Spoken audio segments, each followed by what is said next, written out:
Vipi wa Kenya, vipi ndugu zangu, dada zangu, wazazi wenzangu. I hope mko sawa manze and you are keeping safe, specifically when it comes to what I talk about: addiction, mental health, suicide, prevention, and most importantly, getting close to him. I promised him I'll always talk about him, and I'm unashamed to talk about him. He is the only thing or the only person that can help you live a life free, and free indeed. My name is Mark Justin Kamau. Subscribe to my YouTube channel, Mark Justin Kamau.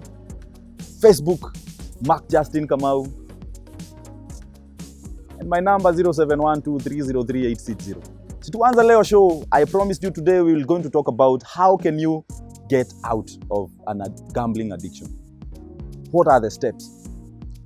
Kuna kitu tunaitanga white knuckling. White knuckling ni kudhani eti willpower itakusaidia. Hizi steps nakuambia, yes, zitakupeleka mahali. Zitakutoa kwa hiyo shimo. Zinaweza kutoa yes kwa shimo, but hazitakupeleka far enough. Kuna wase huacha gambling for 2 years, for 1 year. But eventually tunasikia wamerudia. Kuna wase huacha pombe for 1 year, 2 years, eventually tunasikia wameirudia. Niko kwa hiyo jani. But venye na feel, na nikiwa na yeye, mimi sirudi huko. Na hii video ni ya mwenye ameamua sirudi huko. Hata nianguke mara ngapi, venye mimi uishi kusema that a righteous man anaweza anguka mara 7 but bado amke 8. This video is for you. So if you are relying on willpower and self-knowledge and shortcuts, actually gambling ni shortcut. So kama unadhani ati shortcut ndio itakusaidia kwa recovery from gambling, you are in the wrong place. Here is about being ready to go through temporary pain yenye itakusaidia kukua na permanent growth. That's very important, and I wish you can have that in your mindset. It's about what I always say that Tim Grover says. You stay down for a minute and then make a big comeback. Ask yourself how you failed. Like Robin Sharma says, you have to feel it in order for you to heal it. Sigmund Freud said the same thing. Gambling has already been conditioned into your mind. Ni kama ile mbwa tulikuwa tunaambiwa na ule jamaa alitengeneza operant conditioning. Alisema mbwa ukipigia kengele kila siku na ikiona kengele ikipigwa kutakuwa na chakula ama nyama, itakuja mbio. Hata isikie tu kengele itakuwa inajua kuna nyama. That's the same thing. There are some things you need to stop doing so that your brain can go away from gambling. Hapa sikufunzi venye utaenda tu kumalizia mambo ya gambling kwanza. What are the things you can do which will make it very hard for you to get into gambling? Number 1, wake up every morning very early enough. Start making your bed. Kiamka, sirasha haraka umetoka nje. Make your life to be predictable. One thing about a gambler ni mtu atakaa kwa casino ama atabet mpaka 2 in the morning, mchana hapatikani. Any kind of addiction, hakunanga order ama any plan. You are planless and formless when it comes. Now, make your life in such a way that iko na plan, na iko na order, that you can wake up at this time every single day. And what makes a champion is waking up on these days when you feel like not waking up. That has already taught your mind one thing, that this guy can even wake up when they feel like they don't want to wake up. That means that even when it comes to gambling, it will not control me that I have to gamble at any time I feel like, because I've already taught myself that I can wake up every day at 5 even when I feel like I don't want to. See, when it comes to recovery from gambling, there is nothing like motivation. Motivation is for boys. Real men have to get to work. What pushes you forward is discipline, and that's what I want to talk to you about. Number 2, exercise every morning and every evening. We call it the second wind workout. The second one. The first one, do it for 20 minutes when you wake up, after making the bed and after organizing your life and meditating a little bit. Exercise. Exercise helps you in a big way. In the morning, it's when the levels of cortisol. Cortisol is the fear hormone. Now most of us, mind zetu zimekonditioniwa that we fear progress. We fear from staying in the one place. There's a part of the brain called the gray matter which is called amygdala. Inataka upush forward na uendelee. Lakini there is another part of the brain that inataka uishi in the same place. The mastery brain is always at war with the other brain that is always concentrated on the past. So what exactly can you do? When you exercise in a release, inafanya hii cortisol isitolewe, hii the fear hormone. That's why in the morning you also release some other hormones like BDNF. I will get another episode to teach you about the importance of exercise in recovery because it's very necessary. BDNF helps you to feel activated and to feel strong enough. This can help you even if you're not in recovery, even if you're in the journey of knowing yourself and having self-esteem. Exercise is very necessary. Then you can meditate. Read the word of God, pray, ask him to help you the journey. Prayer is very important, that it helps you go through the storms, because there are so many storms, specifically if you're going through addiction. You have so much shame and guilt. You have stolen from people, so you need so much prayer so that God can help you heal from the situation. Forgive yourself. The only place that you can be forgiven is when you kneel down and pray, even when you feel like you don't want to. Teach yourself to be the person who does things that not many people will be doing them at a time when they don't want to do it. There's a guy called Vusi Dembewayo from South Africa. He says that 1st January, when everybody is out there celebrating, he's in the office working and in the gym training. Because if you start your year with so much discipline, your body will be conditioned in such a way that if you set goal, you'll be so much disciplined throughout the year to hit the goals. Most of us tunaanza January recovery, but due tulianza too out of motivation. When we get to a point, we still go back to the other life because we thought it was easy. Can you still go into the recovery journey even when you feel like you don't want to do it? The greats, because I love watching them, they wake up when everybody doesn't want to wake up. Watch people like David Goggins, they are out there training when it's raining. Nobody would train when it's raining. Teach your mind to do such kind of things. That's why I always tell you one thing and the other thing. If you're going to beat gambling addiction, go out there and walk and shower with cold water, extremely cold water. It will help condition your mind that it can, showering with cold water is something you fear. If you can shower with cold water, at least it has taught your mind that at least I can do something I fear.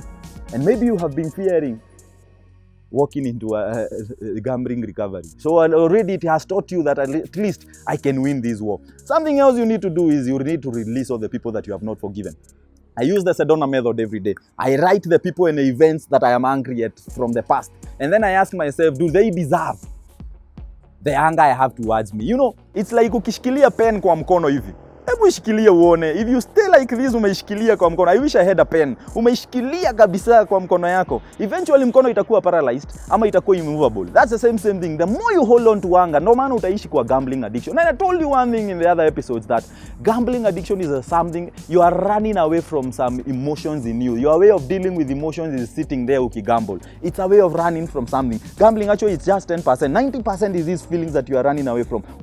And every other feeling inaendingi up to anger and all those issues that you have inside yourself. Confucius said one thing, that holding on to anger and revenging towards people is giving them so much power.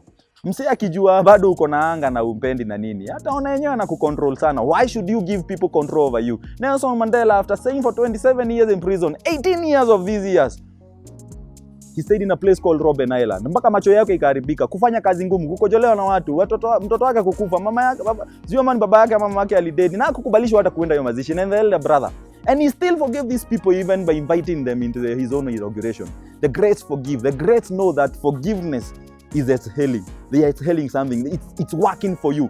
And one thing, if you really want to beat any addiction, you have to forgive yourself and forgive other people. It's called the heart set. I will talk about that in another episode because it's very important. And most importantly now, after doing all these things, you need to observe spiritual principles in everything you do. For the first 90 days, I want you to carry no cash with you. Kama ni simu una bet nayo, tafuta mlika mwizi bana. Achana na smartphone. Brain yako isha conditioniwa, ukishika tu smartphone inajuanga unaingia hizo sporting bet, bets, kubet huko. Na ni kama ile mbwa tu ikisikia kengele inajua kuna nyama. The same thing. Ikiona kuna simu inajua hivyo. Kama ni makasino unaendaga, usipite hizo streets tena. Kama ni club fulani iko na pool table unapenda sana kucheza, usipite hiyo. Juu brain isha conditioniwa, ikipita hii street inakumbuka kuna pool pale. So the only thing you can do is get away from these streets and get somewhere else. I had to stay in the village for almost 3 months. You have to get out of the environment. I told you can have a growth mindset, but you are in a fixed environment. That's what you need to know. If you have a growth mindset, but you are still in a fixed environment, you will never get out of it. Get out of that environment, because your brain is already conditioned that if I am here, I have to gamble. If I have a smartphone, I have to gamble. Why not now if I have money with me, I have to gamble. Money is one of the biggest triggers when it comes to gambling. So make sure you don't carry cash around you. Have an accountability partner with you.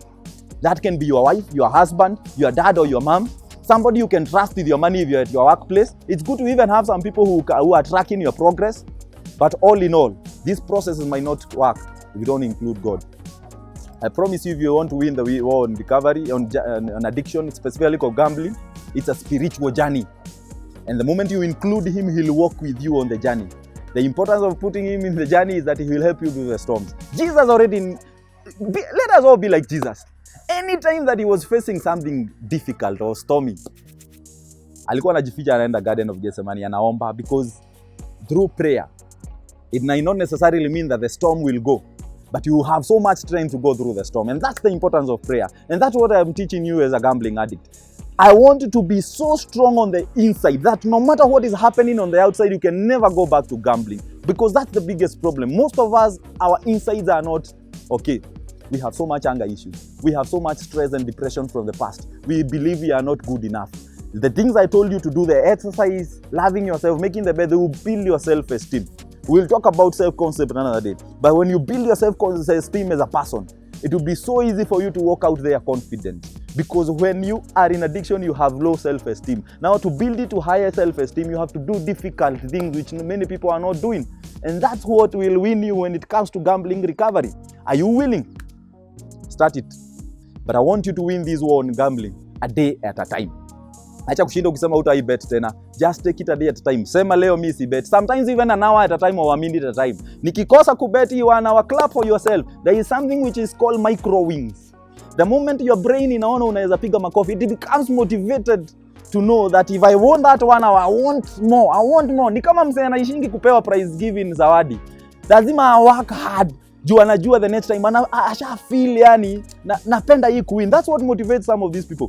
It's like Tim Grover says that winning is addictive.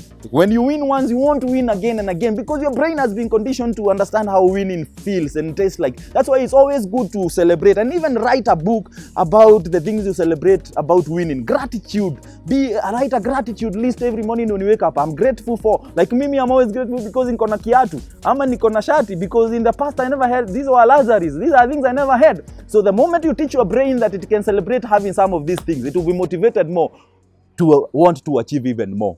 Most importantly, put him first and he'll help you in this journey of recovery from gambling. If there is any question that you want me to deal with, I will come. We will deal with that question in the 6th episode.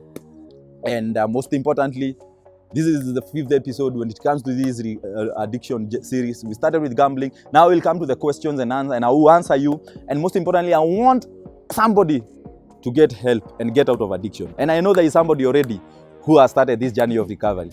I know there are people who are in the journey of recovery. Come, let me add into my WhatsApp group, on my Facebook page, Mark Justin Kamau, my YouTube page, Mark Justin Kamau. You can subscribe to get these videos. Na hizi videos unaweza kaa ukiziangalia and follow some of these instructions, and I will keep even adding more and more. And one day we are going to even talk about the mindsets za mtu wako na addiction. There is so much we need to talk about. But most importantly, I always understand that you are worth it. Hakuna kurogo umerogo, hakuna mbuzi hazijachinjwa kwenu, hakuna sijui njia hujafollow, hakuna ati kwenu kumelaaniwa. You can be the first one to end those curses which have been there. And something else better can start from you. It's very important. There is nothing like that. If you are a parent who has a son or a daughter who is going through addiction, he or she can still win this journey. If Mark made it out, he or she can still win it. If you are going through addiction, I can come through for you. And I can show you who will help you get out of that addiction. He is God. And when you bring him in on the inside, he will help you through it. How about you bring him to Savali Rehabilitation Center at Moranga? Call us 0712-303-860. You can get us on Facebook, Savali Rehabilitation Center. We can stay there with you for 3 months, or we can do the outpatient. Every day, I have some week programs, some notes I can send you. It will help you through addiction. But most importantly, kuna mse alisema sijui knowledge is power. For me, I believe knowledge sometimes is no power.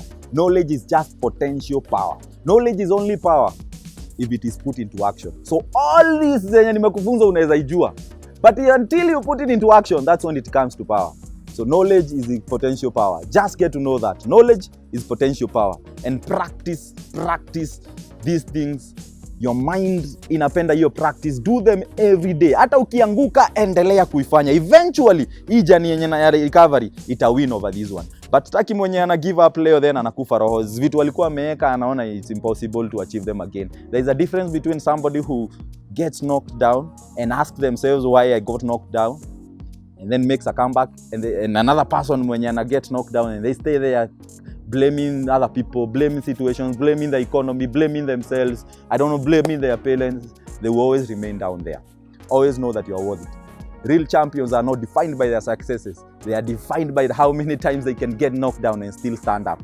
Kobe Bryant said that. And how I hope that you can know, it's not about talent. It's not about having a higher IQ. It's about discipline, commitment, and consistency. And once you put these things into your mindset and into your career and in whatever you do, you're going to get there one day. And let's meet at the top. I love you all. Click like my Facebook page, Mark Justin Kamau, YouTube page, Mark Justin Kamau, and I love you all. See you next time, next week, another episode. I love you all. That was my time. Oh, I'm so energetic. I wish, as an addict, wherever you are, you can feel the way I feel on the inside. Because when the inner you is strong, nothing on the outside can beat you. Like I always say, when you see me fighting with a lion, just pray for the lion. I love you all.